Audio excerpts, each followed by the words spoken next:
Hello, sports lovers. Hello, sports people. Welcome to what promises to be another very exciting episode of the Adunni Sports Podcast. And as always, week in, week out, I'm your host, Olakunleyy. Today, for the first time, we have a guest who is on the team of Adunni, who is an in-house person. Just pardon my grammar. I have with me Adunni. I have Joy with me. Joy, welcome. Thank you. Thank you so much. Welcome on the podcast, Joy. So, aside being a member of the Ali News Nigeria, that is a sports media platform, what other interests or what other things do you do that are sports based? I play football and I play for OAU and I'm the keeper For OAU Giantess. wow, interesting. Good when you play for OAU Giantess, which is the school team of Obafemi Awolowo University, right? Yes. You're in what level now? I'm in 500 level. So when exactly did you start playing for that team? When did you get into the team? Okay, I started in part 1. So I was playing for my department and What department? quantity surveying. Oh. So I think we were training that day and then we saw other girls training. So my coach just brought all of us to the team to train together. So if that did not happen that day, there would have been a chance that, Yeah. So what exactly has been your experience since you joined that female football team, the OAU Giantess? So far it has been good. I mean very challenging though, because there are a lot of times that I don't have the motivation to go for training, but like it has been good. It has been challenging because you don't have the motivation Yeah. to go for training. Are there reasons why you lost motivation, or is it just one of those things? I know. There are a lot of reasons because female football has not been something that has been that people really talk about. Do you get? And it is we spend a lot of money. Do you get? There are a lot of times that we have matches and I will be spending a lot of money because we have to get jersey, we have to pay for transportation to go for different matches. So it's kind of discouraging. Do you get? So All right. it's one of the things. So we've already delved in now into what the challenges of female football is, and I think the few things you have mentioned really cuts across almost every sport where the female gender participates in. So let's just go straight into it. The challenges. We've seen and heard male guests on this show talk about what the problems are for male sports teams generally when they are preparing for competitions, when they are trying to set the teams up to standard. In female football particularly, or let's say female sports generally, just using football as a case study, what exactly are the problems to actually note, the problems to speak about?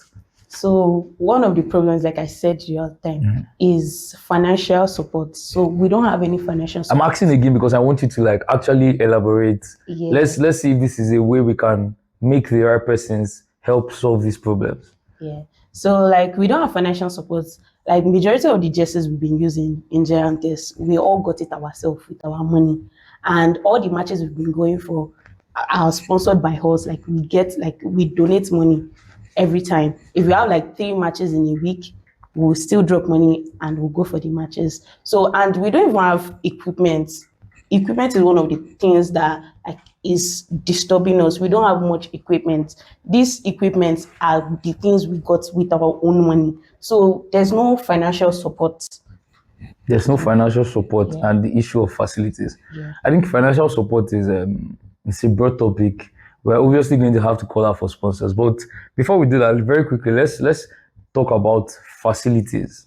You have said just now that there are no equipment, there are no facilities, and I know that for you to be an active member of the school team, you must have seen other tertiary institutions and how their teams are formed. These problems, is it that it is generally OAU based, or it happens almost everywhere?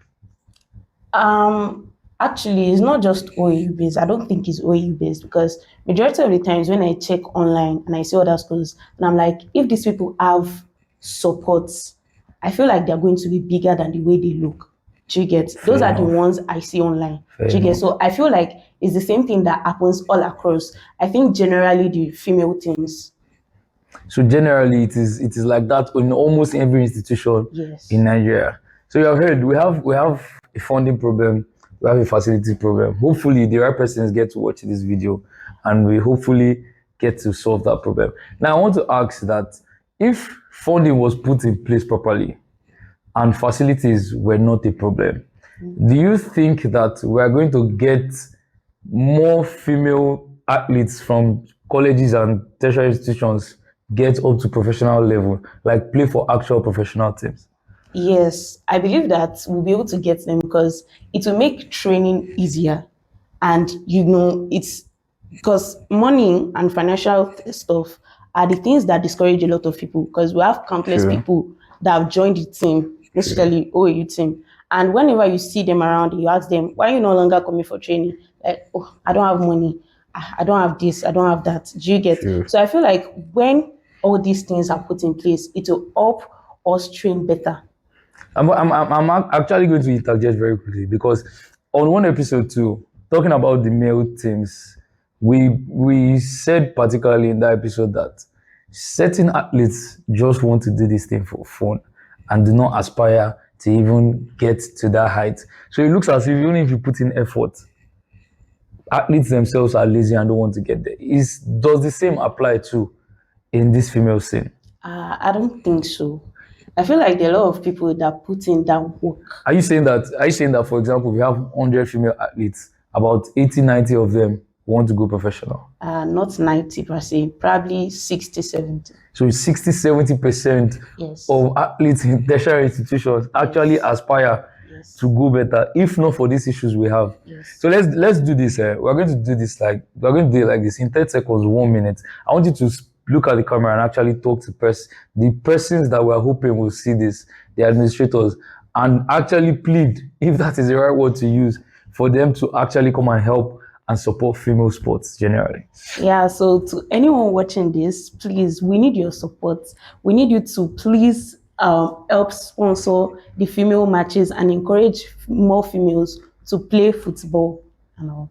Please, we're begging. That was less than 30 seconds, but then please, we are pleading and begging. Another issue when we did like a questionnaire and got responses from certain people, and one issue that stood out too was exposure for female sports, like the lack of media. It's a general problem in this part of the world, but then particularly in female sports, I want you experience these things firsthand. So I want you to quickly, briefly, media and exposure. How has it been a problem for female sports generally, across campuses, across professional levels generally? Okay, so I mean about the media and the exposure, I feel like we people are like we're unable to get support. Do you get from people? Because most especially when you post a lot of content out there about female matches, and let me even put it to you, if you see like a female match on your TikTok passage, do you get, are you going to watch? It depends if it is of interest to me. Exactly. I mean, if it's of interest, This a lot of people this don't this find now it sounds like. no, this sounds like a direct attack. No, it is not a direct. And you have attack. asked me if I will watch if I see a match, and I'm saying now that if it's of interest, don't feminist, I'll watch. I'll be there first.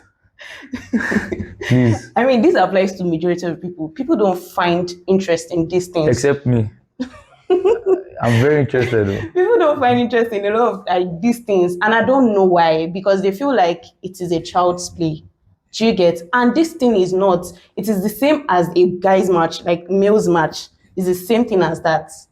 She said it's the same as Yes. Yes. She said it's the same as a match. Yes, I said it. So, I mean, let's talk about pay for professional athletes now before we wrap up.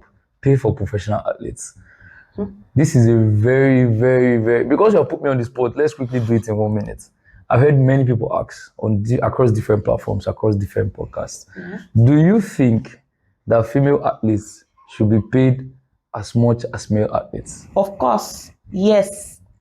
females athletes should be paid as much as the male athletes. Repeat it so you can caption it out. Female athletes should be paid the same as the male athletes. Then we'll now go to the second question. Yeah.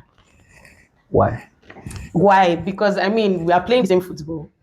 I think female athletes should be paid as much as male athletes because she said so actually, because they're playing the same football. And more importantly, this is a shout out to administrators to please actually support female sports as much as you can. Please, we are begging, we are pleading. And also help us share this video to the right persons. We need these administrators to actually watch so that they know that they're the persons we are talking to. You can also do well to like this video. You can do well to share. I'll keep repeating share. You can do well to also follow Ali News Nigeria across all social media platforms. Thank you very much, Jay, for joining us today. Thank you. I thank you for dropping all the bombs.